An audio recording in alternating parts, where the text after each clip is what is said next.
Kung lumaki ka sa probinsya, alam mo na ang tunog ng mga hayop sa gabi. Alam mo na ang lagitik ng mga kawayan kapag umuulan, ang yabag ng pusa sa bubong, ang uni ng kuliglig at palaka. Pero minsan, may maririnig kang tunog na hindi mo mailalagay sa kahit anong kilalang hayop. Tunog ng parang nabibilang, tunog na hindi natural. At sa isang bahay sa gilid ng palayan, may tunog na paulit-ulit na naririnig tuwing hating gabi. Isang tunog na simple lang kung iisipin, pero nakakatindig balahibo kapag alam mong walang dapat umaakyat sa bubong. Ito ang totoong kwentong tinatawag nilang Tiktik sa Bubong.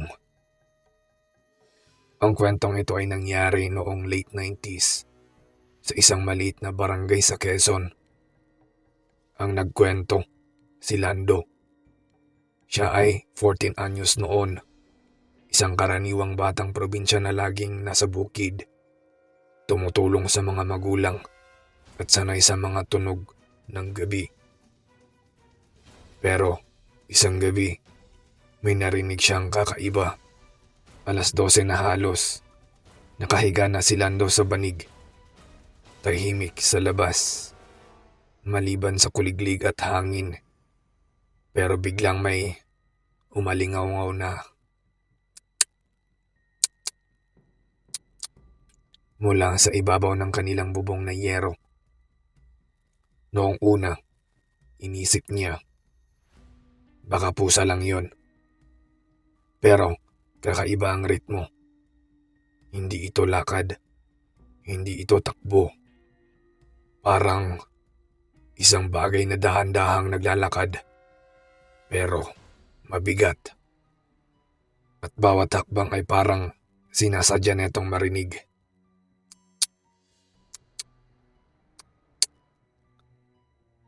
Tumayo si Lando at lumapit sa bintana. May liwanag ng buwan, pero wala siyang makitang anino sa labas. Tahimik ang paligid. Sinubukan niyang bumalik sa higaan, pero bago pa siya makapikit, narinig niya muli. This time, mas malakas, mas malinaw, mas malapit. Kinabukasan, ikwento ni Lando sa ina niya. Ang sagot ng nanay niya, "Ay nako, baka manananggal lang yan. Nagpaparamdam pag may buntis sa paligid." Tumawa si Lando. Akala niya biro. Pero hindi, nakangiti ang nanay niya. Nasa kabilang bahay kasi, may isang buntis. Si Aling Dalisay. 7 buwan na ang tiyan. At madalas mag-isa sa gabi kapag nasa laot ang asawa. Kinilabutan si Lando. Dumaan ang araw at pagdating ng hating gabi, ayun na naman ang tunog. Ngunit ngayong gabi, iba. Hindi lang basta, kundi na parang may humahakbang, humihinto, tapos muling humahakbang. At ang direksyon ng tunog, papunta sa bubong ni Aling Dalisay. Nakipagpustahan si Lando sa sarili niya. Hindi siya dapat matakot. Inabangan niya ang tunog. Dinala niya ang maliit na lamparang gas at binuksan. Umupo siya malapit sa bintana. 12:30. Tahimik. Nakaraan ang 1 minuto. Pagkalipas ng 10 minuto. Tapos, biglang, mas malakas na kaysa dati. Mas mabigat. Mas mabagal. Tiningalan niya ang bubong. At doon niya narinig ang isang tunog na ni minsan ay hindi niya narinig sa buhay niya. Ah! Isang mahinang, malalim, halos gargling na buntong hininga. Tapos may gumapang sa gilid ng yero. Kitang-kita niya. Ang mahabang daliri na parang kumakapit. Hindi paa, hindi kamay ng tao. Parang pinagsamang buto at balat. Napayoko si Lando sa takot at napatras. Narinig niyang gumagalaw ang bubong at parang tumalon ang kung anuman yun pababa. May tumama sa lupa. Isang mabilis na kaluskos. Tapos, katahimikan. Kinabukasan, sumama ang lolo ni Lando sa bahay ni Aling Dalisay para mag-abiso. Sabi ng matatanda, ang tunog na ay hindi lang basta yabag, kundi palatandaan daw ng isang aswang. At ang paniniwala nila, kapag malapit ang tunog, nasa malayo ang nilalang. Kapag malayo ang tunog, nasa mismong bubong na siya. Kaya pala nung unang gabi, malakas ang tiktik. Nasa bubong na pala ito ni Aling Dalisay. Lumipas ang maghapon na puno ng kaba. Nagbitbit ng bawang, asin, at buntot pagi ang mga lalaki sa barangay. Pero si Lando, hindi pa rin mapakali. Pakiramdam niya, babalik ang nilalang. Dumating na nga ang hating gabi. Nakatapos lang ng ulan. Mabigat ang hangin. Tahimik ang mga aso na agad kinabahala ni Lando. Ang mga aso lang ang unang nakakaramdam ng kakaiba. Bago pa man umusog ang ulan, narinig na niya. Diretso sa bubong nila. Hindi siya gumalaw. Hindi huminga ng malalim. Narinig niya ang paggapang sa yero. May bagay na kumakaladkad ng katawan. Mabigat at basa. Pagkatapos,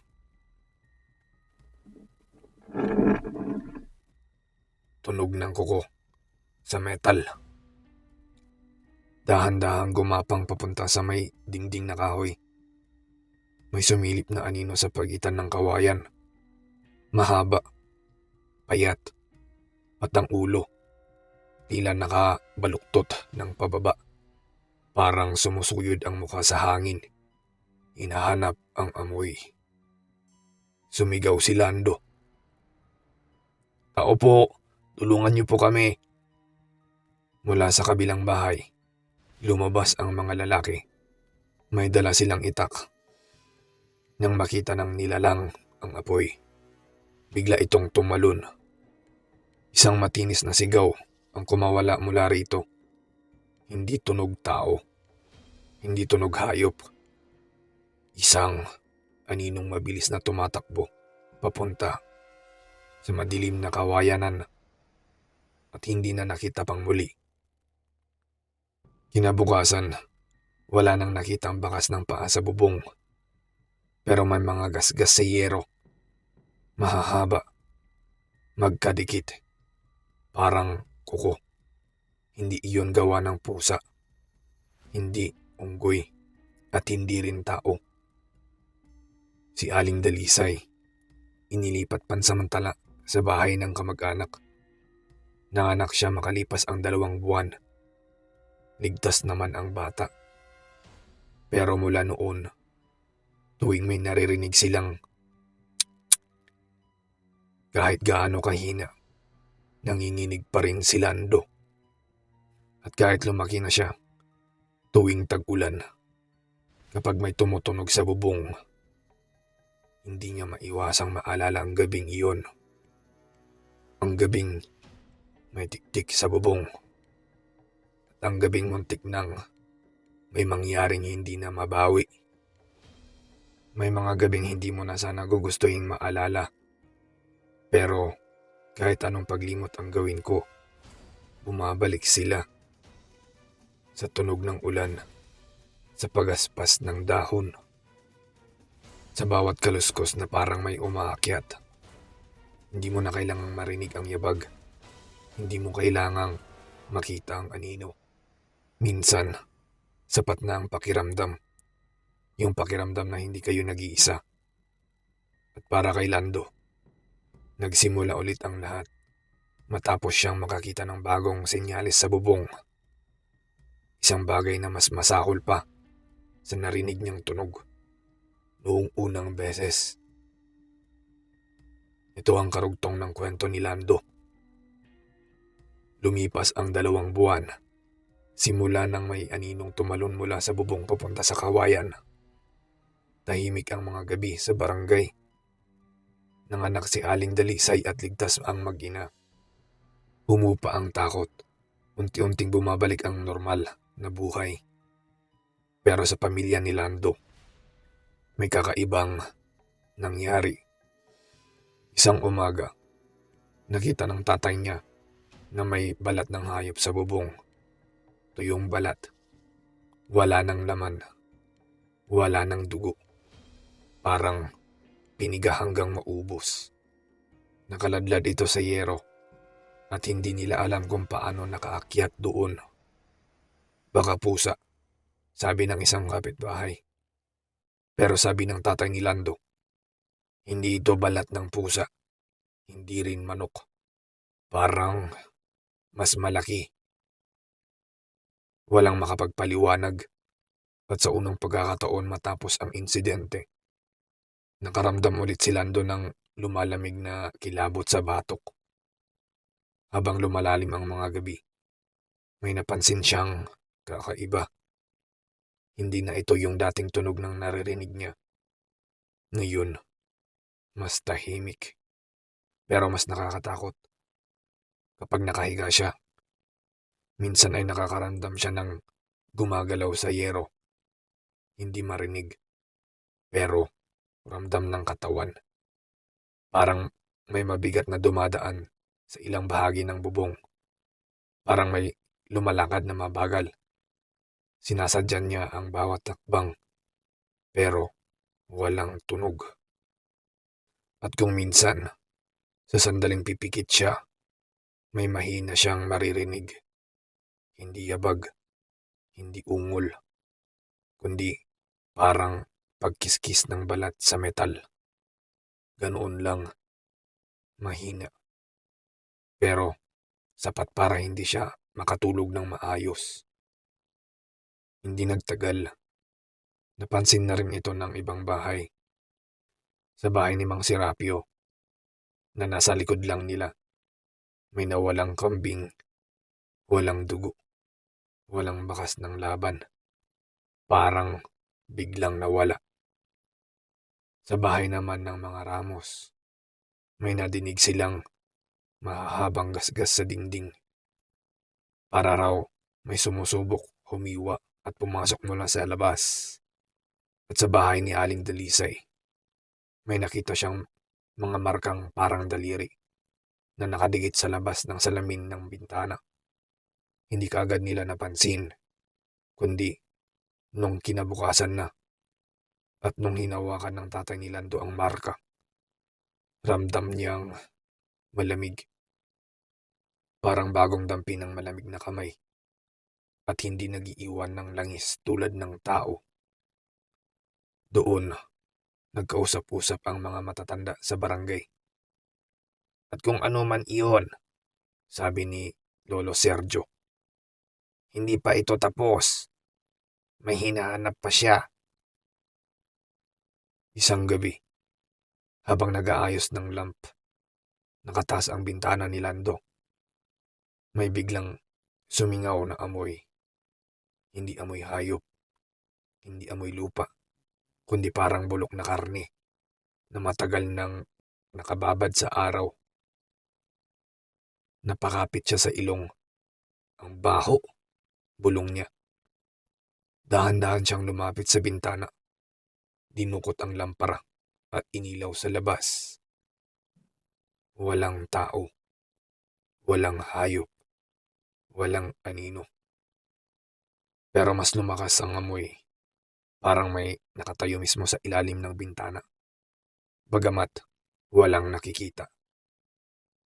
At habang nakasandal siya sa frame ng bintana, may naramdaman siyang manipis na hininga. na dumaan sa braso niya. Hindi hangin, hindi malamig na simoy, parang mismong may humihinga sa kanya. Napatras siya. Ma, may tao sa labas, sigaw niya. Nagtakbuhan ang pamilya at kapitbahay. Dala ang itak at ilaw. Pero walang nakita. Walang bakas ng paa. Walang durog na dahon. Walang kahit anong senyales. Ang tanging naiwan lang ay amoy na habang tinitignan nila sa paligid, ito ay unti-unting naglalaho na parang usok. Kinabukasan, nagpasya ang tatay ni Lando na silipin na ang bubong. Umakyat siya dala ang lubid at bolo. Dito, nagsisimula ang lahat, sabi niya.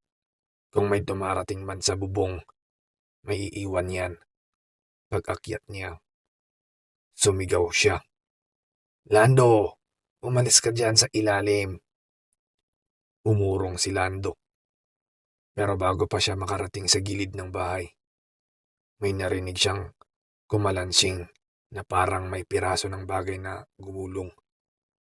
Pagbaba ng tatay niya, hawak na ito ang nakita. Isang mahaba at tuyo na bahagi ng katawan. Hindi balat, hindi buto. Parang pinagdugtong-dugtong na litid at pinatuyo ng ilang linggo. Hawak mo? Wag! Sigaw ng lolo niya.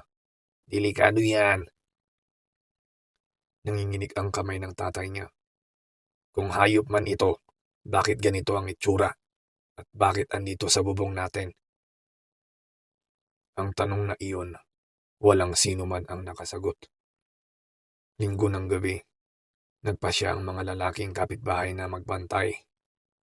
Hindi sila gagalaw. Hindi sila gagawa ng ingay. Mag-aabang lang. Tahimik ang paligid. Walang huni. Walang hangin. Mga bandang 11:00, napansin ni Lando ang kakaibang liwanag sa palayan. Hindi liwanag ng lampara, hindi ng flashlight, kundi parang maliit na apoy na umiikot sa gitna ng bukid. Ano yun? Tanong niya. Huwag kang lalapit, sabi ng tatay niya, sabay hawak sa braso niya. Pero ang apoy, umiikot, lumalakad, at biglang humihinto.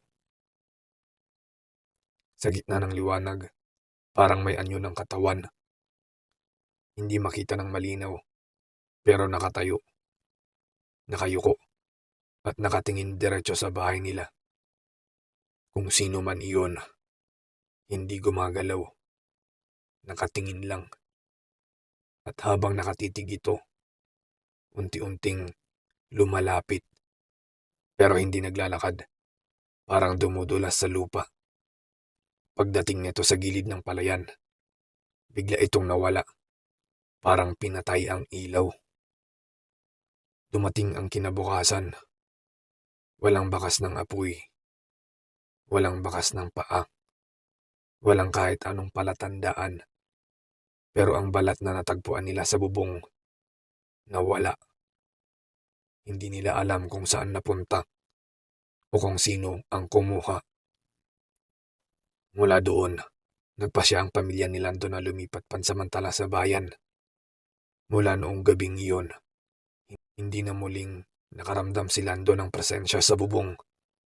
Pero minsan, basta bigla ang uulan o kapag umaangkas ang hangin mula sa palayan, may naaalala siyang bahong mabilis maglaho at pakiramdam niyang may matapang nakatingin mula sa malayo.